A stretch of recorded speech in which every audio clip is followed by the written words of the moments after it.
بسم اللہ الرحمن الرحیم ان الذین آمنوا وعملوا الصالحات اولئک هم خیر البریہ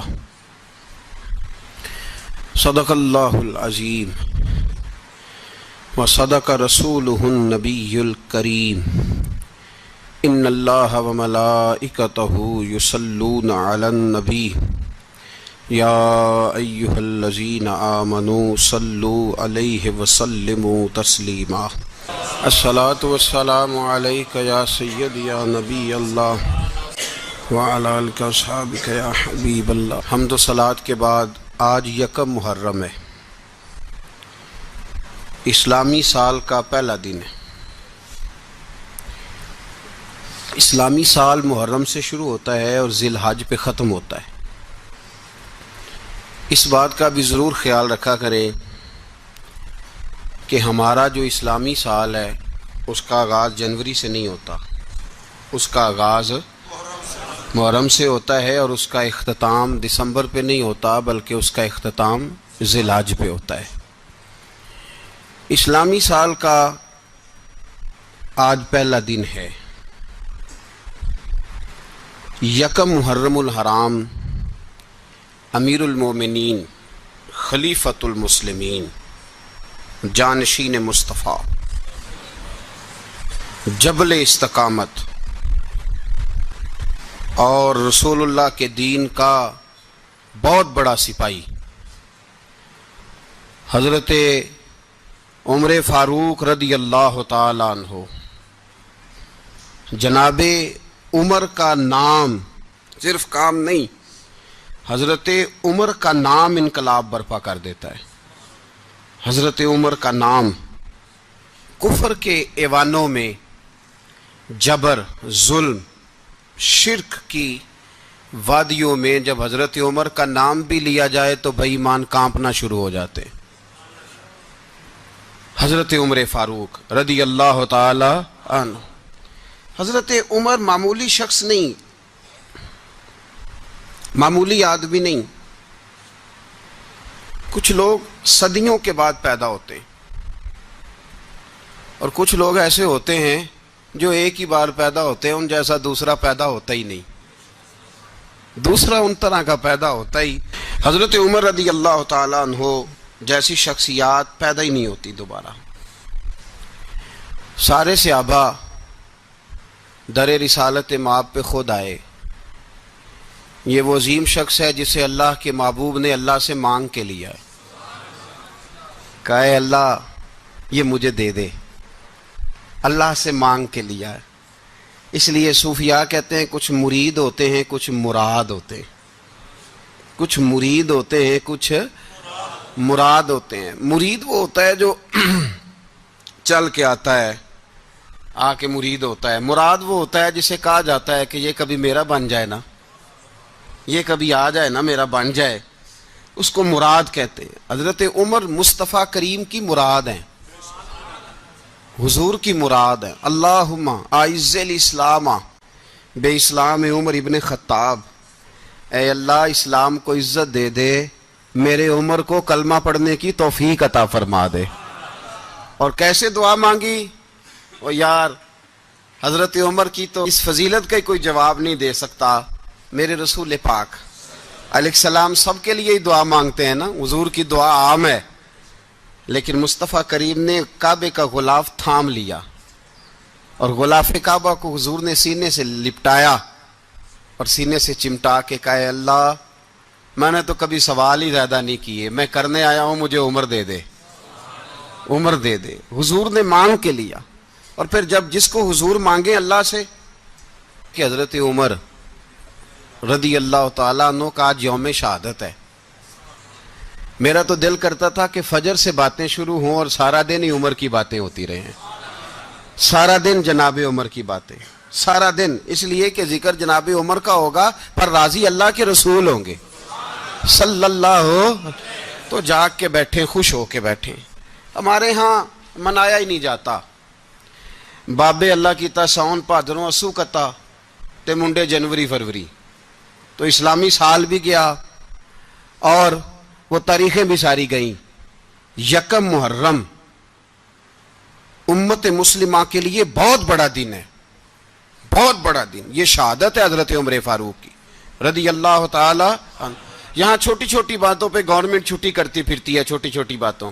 الیکشن ہو گیا تو چھٹی، فلاں جگہ پہ تھوڑا سا کسی نے خبر دے دی کہ کوئی پریشانی ہے تو چھٹی، فلاں جگہ یہ ہو گیا تو چھٹی. یہاں تک کہ فلاں وزیر صاحب فلاں علاقے میں آئیں گے تو سارے علاقے کو چھٹی. اور اب تو اس سے بڑا حال ہونے لگا ہے، اگر جن لوگوں کی سندھ میں حکومت ہے ان کے لیڈر کا دن آیا تو اس دن چھٹی، اور جن کی پنجاب میں حکومت ہے ان کا دن آیا تو چھٹی. ہمارا مطالبہ ہے حکومت پاکستان سے، اگر سر اٹھا کے جینا چاہتے ہو تو یکم محرم کو چھٹی کیا کرو. اگر سر اٹھا کے جینا چاہتے ہو تو یکم محرم کو چھٹی کرو جناب عمر کے دن. اور ملت کے جوانوں کو بتاؤ کہ اگر عزت کی زندگی جینا چاہتے ہو تو اس طرح جیو جس طرح فاروق اعظم جی کے گئے ہیں. عزت اور وقار کی زندگی. جمہوریت حضرت عمر سے سیکھنی پڑے گی، حکومت کرنے کے طریقے حضرت عمر سے. رعایا کو سیکھنا پڑے گا کہ امیر کس طرح بنایا جاتا ہے اور امیر کس طرح کے ہوتے ہیں. یہاں لوگ ہمیں یورپ کی مثالیں دیتے ہیں، لوگ یہاں ہمیں آ کر کے امریکہ کی مثالیں، انہیں کیا پتا حکومت کیا ہوتی ہے. وہ کہتے ہیں جی وہ سائیکل پہ جاتا ہے ان کا حکمران. میں نے کہا وہ سائیکل پہ جاتا ہے؟ میرے عمر فاروق مدینے سے مکے گئے تھے تو پیدل ہی حج کرنے چلے گئے، پیدل ہی. اور جناب عمر فاروق رضی اللہ تعالیٰ عنہ عید کی نماز پڑھانے گئے. عید کی نماز عمر خطبہ عید دینے گئے. اور اس زمانے میں کون سا غریب ہے جو ننگے پاؤں جاتا ہو؟ کون سا غریب ہے جو مسجد ننگے پاؤں جاتا ہو؟ لوگوں نے تو 3 قسم کی چپلیں رکھی ہوئی ہیں. ایک مسجد جانے کی علیحدہ ہے، گھر پہننے کی علیحدہ ہے، شادی بیاہ پہ جانے کی چپل علیحدہ ہے. حضرت عمر فاروق رضی اللہ تعالیٰ عنہ نکلے عید کا خطبہ دینے کے لیے تو بیوی سے کہنے لگے جوتا. اس نے کہا صاحب اتنی دفعہ ٹوٹا ہے اب گانٹھا نہیں جا سکتا، اتنی دفعہ ٹوٹا ہے کہ اب دوبارہ پیمند نہیں لگ سکتے. تو حضرت عمر کہنے لگے چل کوئی حرج نہیں، بغیر جوتے کے ننگے پیر ہی چلتے ہیں، کوئی حرج نہیں. تو کہنے لگے لوگ کیا کہیں گے؟ فرمایا چپ کر. لوگ جس دن عمر نے یہ دیکھ لیا نا لوگ اس کے بارے میں کیا کہتے ہیں، اس دن عمر نہیں رہے گا. تو کہا پھر آپ کا نظریہ کیا ہے؟ فرمایا میرا نظریہ یہ ہے کہ رب رسول میرے بارے میں کیا کہتے ہیں. لوگوں کا کیا ہے؟ لوگ کل کسی کے بارے میں کچھ کہتے ہیں اور پرسوں کچھ کہتے ہیں. میرا نظریہ یہ ہے کہ رب رسول میرے بارے میں ننگے پیر عمر جا رہے ہیں. کون جی؟ میں بڑا ماڑا. اچھا جناب کیا غربت ہے؟ 10 قسم کے جوڑے لٹکے ہوئے ہیں کمرے میں اور پہننے کی فرصت نہیں. سویرے کیا پہننا ہے، شام کیا پہننا ہے، 15 سوٹ کٹھے استری ہو کے لانڈری والا بھیج رہا ہے. اور تو غریب ہے، تو بہت بڑا غریب ہے. اس لیے کہ غربت پیسوں کی وجہ سے نہیں ہوتی، غربت تو دل کی ہوتی ہے. تو واقعی بڑا غریب ہے اور تو غریب ہی رہے گا. امیر تو عمر فاروق تھے جو ننگے پاؤں چلے گئے عید کی نماز پڑھانے. تو رستے میں جو ملا کہنے لگا عمر جوتا تو پہن لو. فرمایا تمہیں عمر کا جوتا نہ پہننے کا نقص تو نظر آیا ہے، کوئی حرج نہیں. اگر عمر کو کبھی بتانا ہوا تو وہ والا نقص بتانا جو عمر کی سیرت میں پیدا ہو، کردار میں پیدا ہو، وہ والا نقص بتانا. یہ چھوڑو جوتے آتے جاتے رہتے. ننگے پاؤں گئے، پاؤں دھوئے، نماز پڑھائی، لوٹ آئے.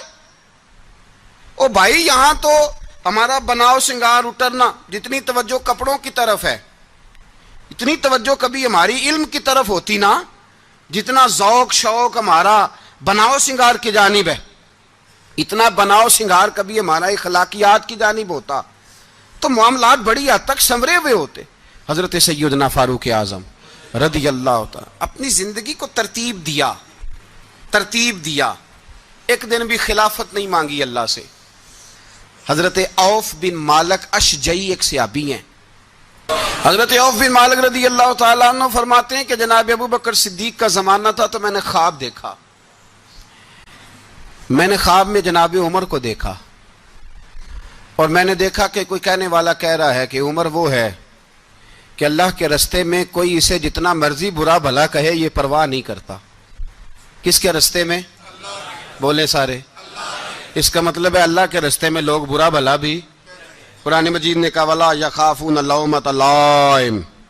کچھ لوگ ایسے ہیں جو برا بھلا کہنے والوں کی پرواہ تو پرواہ نہیں کرتے. آپ یقین کریں اگر پرواہ شروع ہو جائے نا تو دین کا کام ختم ہو جائے.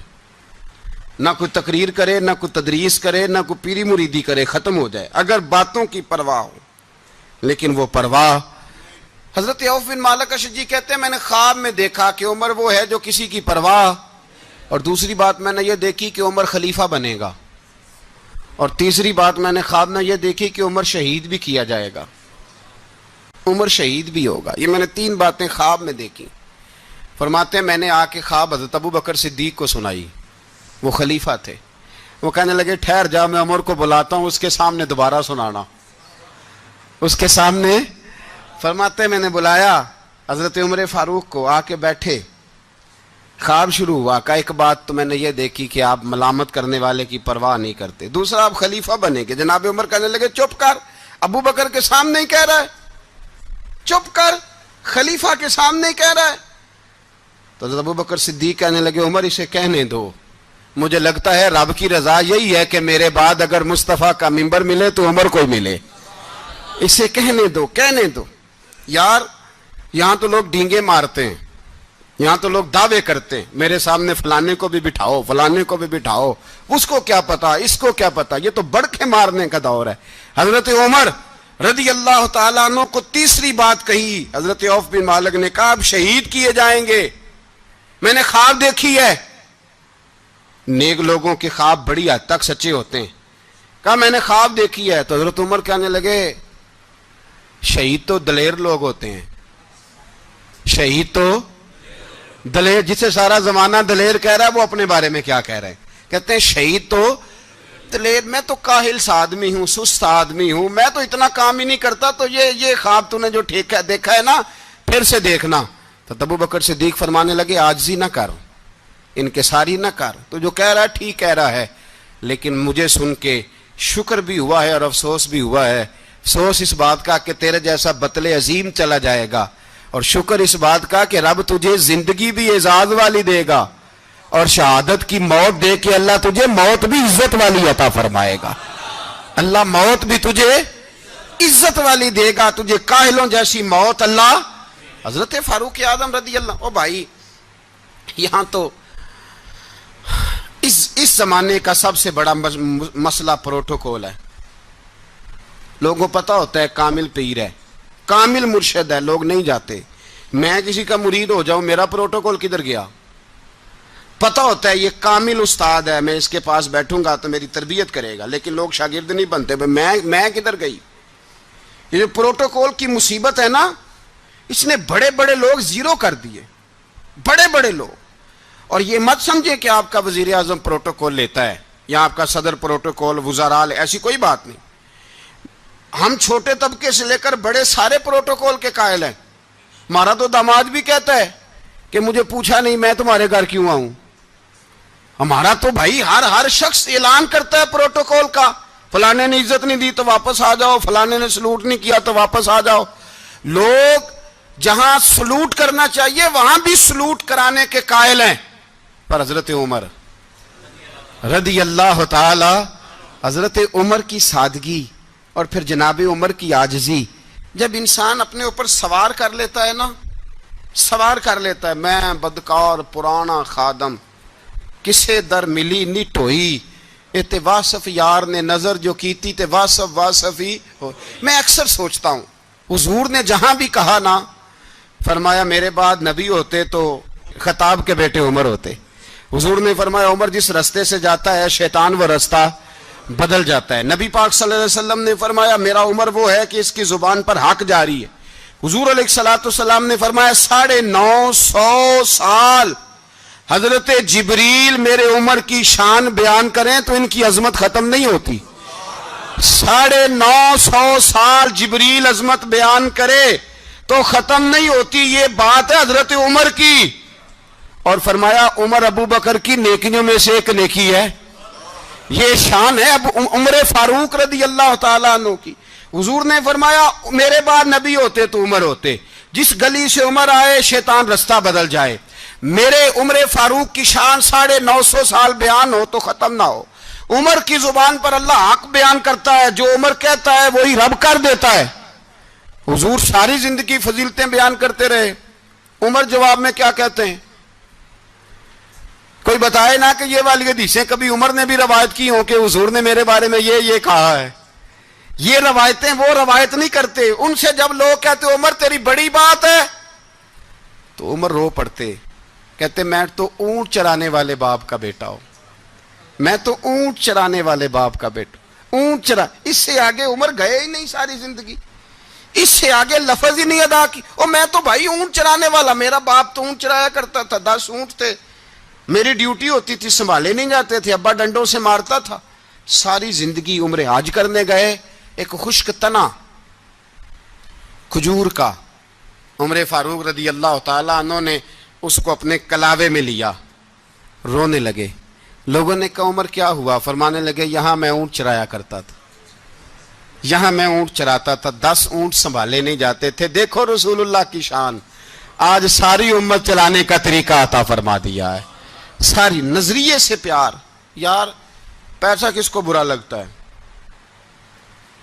آپ جس آدمی کی 50 کروڑ کی پراپرٹی ہے اس کو پوچھیں سب سے غریب، آپ کو وہی نظر آئے گا، وہ کہے گا میں ٹائٹ ہوں، حالات بڑے۔ میں کئی باری پوچھے انہوں نے، میں کہتا ترجمہ بھی 10 چھڑوں کی، ہمیں تو سمجھ نہیں آتی، اور ٹائٹ حالات کون سے ہوتے ہیں جی؟ جس آدمی کا کروڑوں میں کاروبار ہے نا، اس کو آپ چھیڑے وہ رونے لگ جائے گا، رونے۔ تو کئی میں نے ایسے دیکھے ہیں کرائے کا مکان ہے، ان سے پوچھیں صاحب کیا حال ہے، تو کہتے ہیں جتنی اللہ نے شان والی زندگی ہمیں عطا کی ہے کسی کو نہیں دی ہوئی۔ اس کا مطلب ہے خوشی بھی یہی ہے اور غم بھی یہی، اندر سے خوشی ہے، اندر سے ہی۔ تو نے اگر راضی رہنا ہے تو ادھر سے رہنا ہے، ناراض رہنا ہے تو بس اپنے آپ کو خوش رکھے گا تو ہو جائے گا۔ سارے صحابہ مل کے آئے، کہنے لگے عمر فاروق سے کہنا ہے نبی پاک کے زمانے میں تو ظاہراً غربت تھی، ابو بکر کے دور میں بھی غربت تھی، اب تو بڑا محال ہے۔ عمر سے سفارش کرو کہ عمر نیا کرتا پہنا کرے، ملکوں کے سفیر آتے، عمر وہی پھٹی پرانی چادر اوڑھ کے اور وہی کئی جگہ پہ پیوند لگے سوٹ پہن کے سفیروں کے سامنے بیٹھ جاتا ہے۔ عمر کو مشورہ دو، طے ہو گئی بات۔ سب نے جب مشورہ دے لیا تو سارے کہنے لگے یہ بتاؤ شیر کی مونچھ کو ہاتھ کون لگائے گا؟ کہنا کس نے ہے؟ بندہ بھی تو ڈھونڈو نا۔ نے کہا جناب میرا یہ خیال ہے کہ مولا علی شیر خدا کہیں گے، کیونکہ جس شخص کی عمر کو سب سے زیادہ حیا کرتے دیکھا وہ شیر خدا مولا علی ہیں رضی اللہ تعالی علی کہیں گے۔ اس لیے کہ جناب علی تو کئی دفعہ جب گفتگو کرتے تھے تو حضرت عمر چپ کر جاتے تھے اور فرماتے تھے علی نہ ہوتا تو میں ہلاک ہو جاتا۔ تو کہا علی سے کہو۔ جناب علی شیر خدا کو بلایا، کس کام کے لیے جی؟ اللہ اکبر۔ یہ ذرا آپ نے اس دور پہ اس بات کو ذرا لاکا جناب ان سے کہیں کہ زیادہ نہیں، ایک کرتا نیا پہن لے، سفیر آتے ہیں وزیر آتے ہیں تو ایک کرتا نیا پہن لے۔ حضرت علی کو بلایا، آپ فرمانے لگے کوئی اور بات ہوتی تو میں کہہ دیتا، یہ والی میں نہیں کہہ سکتا، کوئی اور ہوتی تو میں عمر کو کئی دفعہ کہہ دیتا ہوں، جلال میں بھی تو سن، یہ والی میں نہیں کہہ سکتا، میں تمہیں ایک مشورہ دیتا ہوں۔ کہا وہ کیا؟ کہنے لگے سید عائشہ صدیقہ سے کہو، وہ مومنوں کی ماں ہیں، عمر ٹالے گا نہیں۔ اماں جی سے جا کے کہا اماں جی نیا کرتا عمر سے کہیں پہن لیں، وزیر آتے ہیں بڑے بڑے لوگ تو چلو کوئی حرج نہیں۔ اماں جی نے کہا اچھا کوئی بات نہیں میں بلا لیتی ہوں۔ جناب عائشہ نے پیغام بھیجا، جب خادم نے کہا نا مصطفیٰ کے گھر سے پیغام آیا ہے تو 20 لوگ بیٹھے تھے، عمر کانپتے ہوئے اٹھے، کانپتے دوڑے۔ حضرت عائشہ پردے میں تھی تو فرماتی ہیں عمر اتحیات کی حالت میں بیٹھ گئے۔ کہا اماں جی دیر تو نہیں ہو گئی مجھے آنے میں؟ کہا نہیں ٹائم پہ آ گئے ہو۔ کس لیے بلایا تھا؟ کہا عمر دیکھو غربت کے معاملات اور ہوتے ہیں، جب اللہ آسانی دے تو کوئی چیز استعمال کرنا حرام نہیں ہوتی، اگر حرام ہے تو بتاؤ۔ کہا نہیں اماں جی حلال ہی ہے۔